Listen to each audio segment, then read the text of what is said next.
Hi everyone, this is a quick project. I want to show you something new I've done with some resin, something I want to be doing more in the future.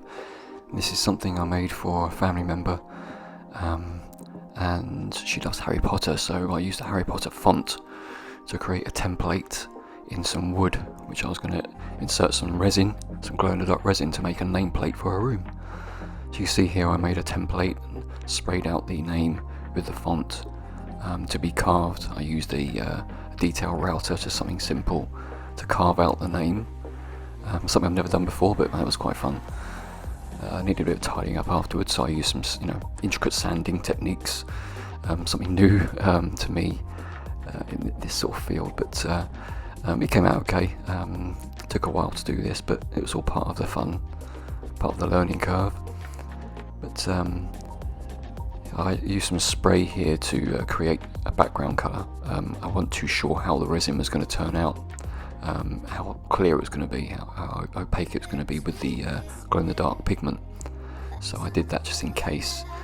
That looked nice as it was, but I thought I would definitely want to try the resin. So this is some stuff I got from Germany. I got it through Amazon, and they've kindly sent me some samples as well. And I'm going to do another project with that sample to sort of show it off a bit more and talk about it a bit more, so that'll be coming in the future. This is the glow-in-the-dark resin I used, just something again I picked up from Amazon.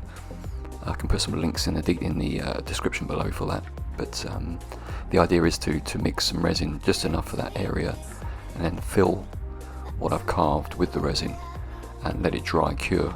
I left it for about 2 days just to make sure it was properly hardened.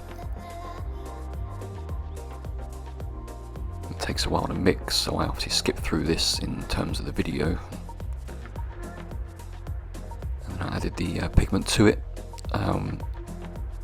Some bubbles were created, but you can torch them out afterwards, and I'll show you that later in the video. Again, more mixing to make sure the pigment really sinks in, properly scrape around the cup to make sure it's mixed in properly and haven't got any lumps in there. And I just proceeded to pour it straight into the piece of wood, and it would sit in the carving nice and neatly. What I failed to do, what I will do next time, which I should know of all people, is to make sure that the table was properly level. There was a slight slant on there, so as I left it to cure, some of it came out, but it wasn't a problem because I filled it just over the top anyway, and then sanded it down afterwards with some heavy grit and then fine grit sanding paper, just to make sure it's nice and flush. I then mask the area once it's cured. I'll mask the area to cover up the actual writing, so I can then spray the background with a plain black spray and some glitter spray. And I also worked on the edges to make it more of a slate look as opposed to a wooden look.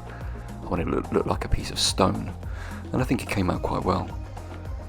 It was quite heavy, so you could almost be forgiven for thinking it was a piece of slate. It's hard to tell in the video here, but it's quite glittery, quite sparkly. Came out really well, so I wanted it to look good in the daytime as well as nighttime. And here we are. This is like a close-up in my studio with the lights off. It's a bit blurry here, but it does clear up a bit, and the photos really do it justice when you'll see them coming up.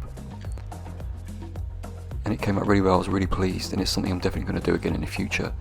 I'm going to make a door number for our house here, because it's not very clear, our one, so I'm going to make a door number for us, and maybe it's something I can do for other people. I know my daughter wants one as well, so I'm going to be doing that.